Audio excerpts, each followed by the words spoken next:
What's up, world? I'm Cameron McKinney, and this is Pop Culture Spotlight, a podcast about the movie A Good Person. Here's a quick synopsis. Allison Johnson's life is changed forever when she's in a serious car accident that includes fatalities. The film stars Florence Pugh, Morgan Freeman, Celeste O'Connor, Chinaza Uche, and Molly Shannon. Standout performances.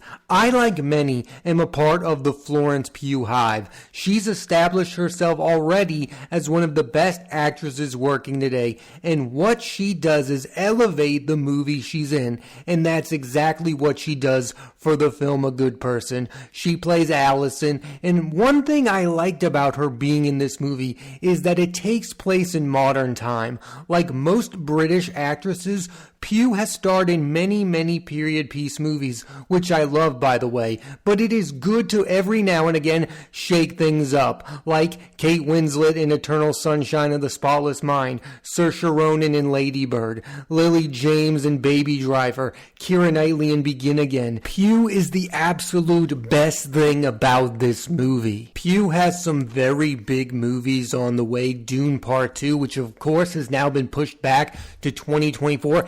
Everyone wants to see that film. That film is going to star Timothée Chalamet, Austin Butler, Zendaya, and Florence Pugh. Those are four of the biggest young actors working in the industry. Each and every one of those are established movie stars at this point in time. Pugh had a very good 2023. She was in Oppenheimer, the second biggest movie of the year, behind only Barbie. I would say that's a slam dunk for Florence Pugh. I know some people had mixed feelings about her performance in Oppenheimer or the character she was playing. I really liked Florence Pugh in that movie, and I really liked her in A Good Person. It's been a long time since Morgan Freeman had a good part in a good movie. I know he's now known as just a narrator, but this is a guy who, in my opinion, was the best actor of the 1990s. He starred in that time period in Clint Eastwood's Unforgiven, Frank Darabont's The Shawshank Redemption, David Fincher's Seven, and Steven Spielberg's The Amistad. A Good Person really gives him a chance to remind us all how good he's still capable of being on screen. In A Good Person, he plays Daniel, who could be viewed as a stereotypical old man, but for me, it was just nice to see Morgan Freeman give an actual good performance and be given a good role, and paired with a great talent in Florence Pugh. Someone to me who has had an underrated career is Molly Shannon, who was really funny on Saturday Night Live, but look at her work outside of the show in films like 2007's Year of the Dog, 2014's Me, Earl and the Dying Girl, 2016's Other People, 2017's Little Hours, and 2020's Promising Young Woman. She's had one of the best post-SNL careers of any cast member. She was also recently in season 1 of White Lotus. In A Good Person, she plays Allison's mother, who is very understanding of her daughter's struggles, and I found her character to be the most interesting and complicated in the whole film. I almost wish she had more screen time in the movie. I wish there were more scenes between her and Florence Pugh. I thought they were a very believable mother-daughter combination. The writer-director of A Good Person is Zach Braff, who will always be known for being the star of the hit sitcom Scrubs, but the actor has also written and directed movies, and I really like his films, starting with Garden State, which features an all-time great Natalie Portman performance. This is a movie that was beloved at the time, and Zach Braff was thought of as an upcoming really good filmmaker, but now people have changed their tunes about this movie, and I'm okay with that. Not every movie holds up. I have seen Garden State recently and still really love that movie. That's just me. I understand what people's issue is with Zach Braff. I think he is somebody who tries to make emotional movies, but he just tries to do it in a way that's kind of in your face. Like, he's not subtle at all. I also recently watched his second movie, Wish I Was Here, and I thought I had mixed feelings about that movie because there are moments in that movie that are brilliant, but then they are undercut by these weird bonker decisions. I will say this about Zach Braff. He really knows how to get really good performances from actresses. Garden State, you have Natalie Portman. She's the best thing in that movie. Wish I Was Here, he has an all-time great Kate Hudson performance. And then in this movie, A Good Person, you have Florence Pugh. He lets his female characters have center stage of the film. They are the center of the movie. Say what you want about Garden State, it is a movie that is about Natalie Portman. Yes, maybe she's a manic pixie dream girl, but she's in the majority of the movie. He explains that character really well. Kate Hudson's character in Wish I Was Here is thinking about what her life could have been like if she went down another job opportunity. I mean, those are real things he's exploring in films, and he's giving actresses who deserve great parts really good parts. So I do believe we should maybe cut him some slack when it comes to the criticism of his movies. I think the criticism comes from the fact that he's JD from Scrubs. Audiences can't handle the fact that somebody is trying to do more than one thing. You can be a comedian and also be a writer-director of more dramatic films. It's okay. There's another aspect of this movie that has gotten a lot of attention. The movie stars Florence Pugh and is written and directed by Zach Braff, and as a lot of people know, they were in a relationship, and that's the thing that people were most interested in, because a lot of people were outraged by the fact that Zach Braff was in a relationship with Florence Pugh due to their age difference. I, for one, could absolutely care less. It is about the movie. It's not about their relationship. Florence Pugh has said again and again that it's nobody's business, her relationships, and I couldn't agree with that more. The talk about this movie should only be about this movie. I liked this movie a lot, but I do have mixed feelings about the premise of A Good Person, because the movie is ultimately asking you, how do you feel about this person who did something bad? Now, I'm not going to spoil what Allison did that was bad. I told you there was a car accident. You could come to the easy conclusion of what might have occurred. But I will say, I just don't know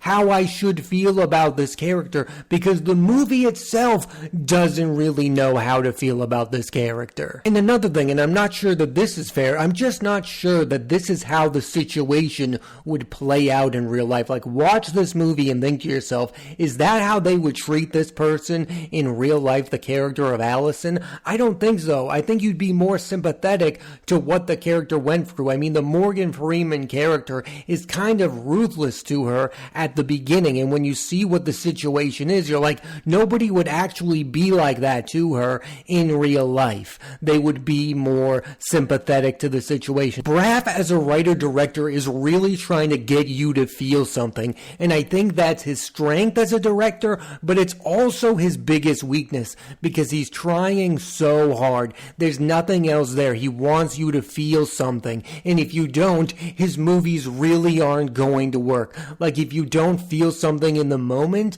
you're lost the entire movie. I think, again, that's his strength and a weakness. Now, he has Florence Pugh, who can make you feel empathetic towards the characters that she plays. That's why I think the movie works, because he has someone like Florence Pugh playing the character of Allison. But I think if that character was played by a lesser actress, this movie would fall flat. Another critique I have of A Good Person is I think it explores way too many topics. Grief, loss, and addiction. That's way too much for a movie like this. It should have just stayed in its lane and dealt with grief, dealt with acceptance. That's what it really should have been. I understand the addiction factor. Maybe it's something that happened to Zach Braff in real life, but it's too much for a movie like this. This movie didn't have enough time to properly explore all of that. Really, only the grief aspect worked for me. Like, I'm sure he didn't mean it this way, but when you have that many dramatic elements in a movie,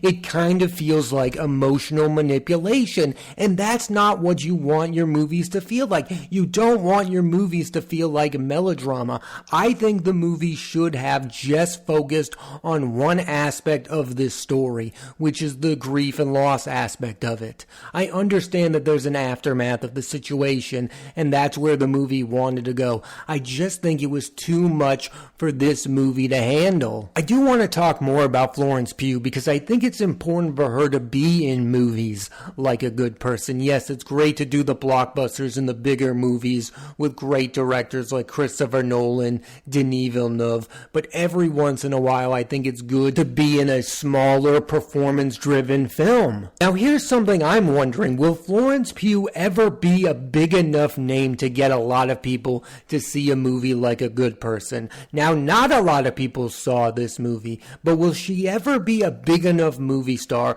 where she could make a movie like this a modest hit? Like, she has not yet been the lead of a smash hit movie. She was in movies that did very well, that had other big movie stars in them, like Little Women. That was a surprise hit, but that movie also had Timothée Chalamet, Saoirse Ronan. I think we all thought that that movie was going to be Don't Worry, Darling, directed by Olivia Wilde, but that movie had mixed results. Yes, it did okay at the box office, but nobody is talking about that movie fondly. That was a regrettable film, and it's not Florence Pugh's fault by all accounts. She has an upcoming film called We Live in a Time where she will be co-starring with Andrew Garfield. I can't think of a better modern pair than Florence Pugh and Andrew Garfield. I'm really excited to see them on screen together. I think in general we're at a really weird point when it comes to movies. You either need to be perfect or be a complete disaster to get any attention whatsoever if you are a film. And A Good Person is just an okay movie, but just being okay doesn't get you any attention. Just having Florence Pugh in your movie just doesn't get you attention like it would in the 2000s. People were talking about Garden State in the 2000s. That was a small movie made by Zach Braff. He was just the guy from Scrubs. People saw that movie. I think that is an indication of just how more popular smaller movies like this were in the 2000s than they are in 2023. The fact that there was a cultural conversation around that movie, around Zach Braff being a really good writer-director. Now, almost 20 years later, absolutely no one is talking about A Good Person made by that same writer-director. That's not an indictment on Zach Braff. That's an indictment on the culture. It's just changed so much that a smaller movie like this isn't going to be regarded by anyone unless it became an Oscar contender, and it's not going to be one. Florence Pugh is not going to get nominated for an Oscar for this movie. Morgan Freeman is not going to get any Oscar consideration for this movie. But that doesn't mean this movie isn't a good movie that's worth talking about. It's interesting. It's an interesting film about real life. I think the fact that I think this movie is flawed makes it more interesting than if it were a perfect movie that said everything I wanted it to say. I think the movie is raw. I think Zach Braff is putting it all out there. I think it's brave that he made this movie. I think it's more interesting than if he made a movie I 100% agreed with. It's a movie that emotionally is truthful to him, and that's what's interesting. That's what makes it an interesting movie to talk about. If you watch a movie that's perfect, that says everything we all agree with, that's not that interesting of a subject matter. Yes, Scrubs is a funny show. I watched Scrubs at the time, but the movies of Zach Braff are more meaningful to me. They're more interesting to me. They're the best works of his career, not his work on the beloved sitcom. I hope he makes more movies. I want every 3 years for there to be a new movie written and directed by Zach Braff, because I think he is a very good director. Now, do I think he's a great director?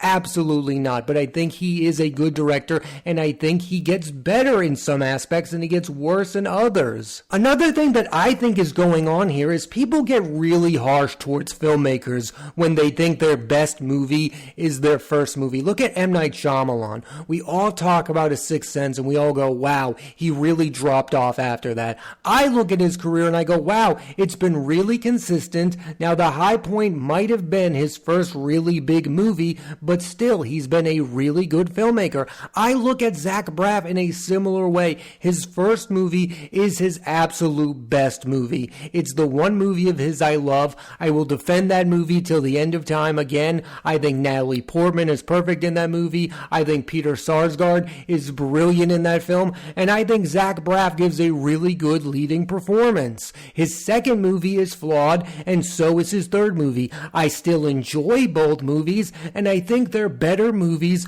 than most out there. Directors like Christopher Nolan, Quentin Tarantino, and Greta Gerwig, who get better and better with each movie they make, are rare. There can be people who are just consistent at making quality films, and that's where I would put Zach Braff in the category. He is good at making quality films. Now, his high was Garden State. He may never reach that level again, but still, he's a good director, he's a good writer, and should be given more opportunities to make movies. To further my point about how things have changed for Zach Braff, Garden State made $35 million at the box office when it came out. It had actual clout in society. People were talking about this movie. His last two films, Wish I Was Here and A Good Person, have made a combined $8 million. $8 million. That's not a lot of money. He has lost cultural relevancy. And it's not just him. It's smaller movies like this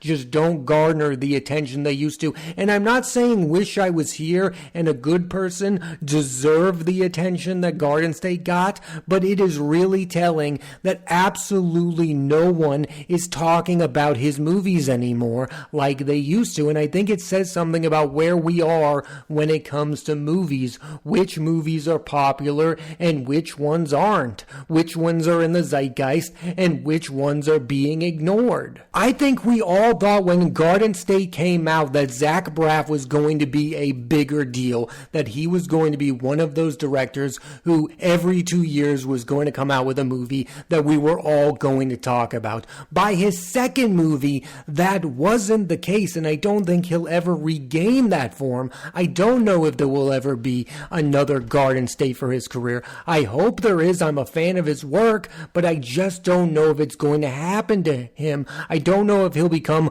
culturally relevant again. And when I heard this movie was happening, I wondered if he was, because he got Florence Pugh to be in his movie. He got Morgan Freeman to be in his movie. But even that wasn't enough. Just having an A-list movie star in your movie isn't enough for it to get into the zeitgeist, get into the conversation of everyday life like it was back in 2004. Things are different. I 1,000% think more people should see Wish I Was Here and A Good Person. They are good movies. They are flawed movies. They are really interesting movies. I think Zach Braff is doing good work in his films. Now, some people might disagree with that, and I know a lot of people have disagreed with that. They think he's lost a step since Garden State. That's fair, but still, more people should see these movies. He's a really good writer-director. He's not just JD from Scrubs. Overall, I liked A Good Person a lot. I think Florence Pugh is doing her best to elevate the material, and that's what an A-lister is supposed to do. She elevated the movie. She gave a great performance, in my opinion. And again, Morgan Freeman has not been given a role like this in over 15 years. It's been forever since I watched anything decent with him in it. It's been since like Bruce Almighty that he was in a movie that I cared about that wasn't the Lego Movie. Just those two sharing scenes alone should be enough for you to want to watch this movie. I mean, these are two movie stars. Now, Morgan Freeman is a movie star of the past,